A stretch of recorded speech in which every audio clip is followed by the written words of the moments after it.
नवाज ऐवान में पहुंची हैं और जो अपोजिशन है उसकी जानिब से मरियम के पापा चोर चोर के नारे लगाए जा रहे हैं कि मरियम के पापा चोर हैं। और यूं ही मरियम नवाज पंजाब असेंबली के ऐवान में पहुंची हैं तो ये अपोजिशन बेंचों की जानिब से जो है मरियम के पापा चोर चोर के नारे लगाए गए।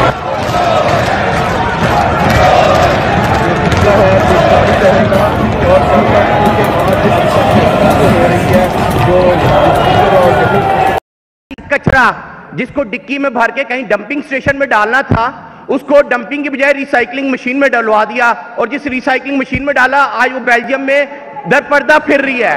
गुजारिश ये सर ये तो कोई बात नहीं। अगर राणा साहब बात कर रहे थे तो it was alright but this is no quit. ये सर आप इलेक्शन कराएं। ये जरा आप बैठे तशरीफ रखें 1 मिनट। ये सर बात ये है ये दिस इज एब्सोल्यूट नॉनसेंस। ये आपने क्या कहा? ये सर ये कोई मैं आपसे दरख्वास्त करूंगा कि ये अल्फाज आप वैसे तो ये कार्रवाई से हज़फ। This is not even recorded.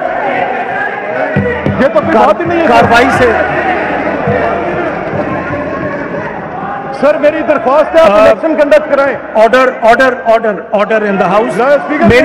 मेरी एक बात सुन लें मरियम बीबी, एक मेरी बात सुन लें। देखें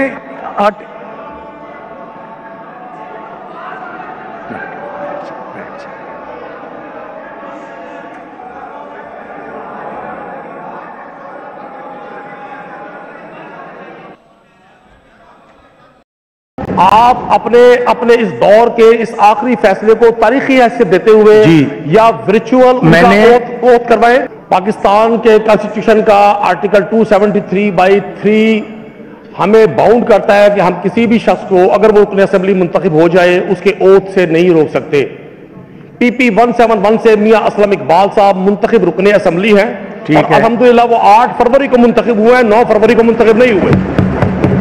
मैं जनाब से गुजारिश करूंगा आप अपने इस दौर के इस आखिरी फैसले को तारीखी हैसियत देते हुए या वर्चुअल ओथ करवाएं। नदीर सर मेरी एक सेकंड सर मेरी बात मुकम्मल हो जाए। आपकी बात जायज है, मैं तो मान रहा हूं। सर माजी में इसी असेंबली के रूल्स एंड प्रोसीजर में प्रोडक्शन ऑर्डर जारी करने का तरीकाकार नहीं था। चौधरी परवेज लाई साहब जो आज खुद पाबंद सलासल हैं, हम सब ने उनके साथ बैक किया और मियां हमजा शहबाज शरीफ साहब के और ख्वाजा साद रफीक साहब के प्रोडक्शन ऑर्डर जारी हुए और ये रीत ख्वाजा सलमान रफीक साहब के भी जारी हुए। ये रीत इसी हाउस में मैं आपसे गुजारिश करूंगा आप आइन का आर्टिकल 127 और 65 पढ़े। ये हमें नदीम कुरैशी साहब मेरी बात तो सुन लें। ये मैं सारे दोस्तों के इल्म में लाना चाहता हूं कि मलिक मोहम्मद अहमद खान साहब और आमिर डोगर साहब की बाहर बात हो गई है। आप बेशक आमिर डोगर साहब से पूछ लें, वो मसला सेटल करके मैं आया बैठा हूं, वहम ना करें। मैं जो निशिस्त है इसका तरीक़ाकार रूल्स ऑफ प्रोसीजर और आइन दोनों में दिए गए, तो आइन की बात पहले करते हैं। आज आइन के मुताबिक आर्टिकल 108 क्लियरली, कौन सा article? Article 108। For brevity of things अगर इजाजत देते हैं तो मैं पढ़ भी देता हूं। पढ़िए जी जरा।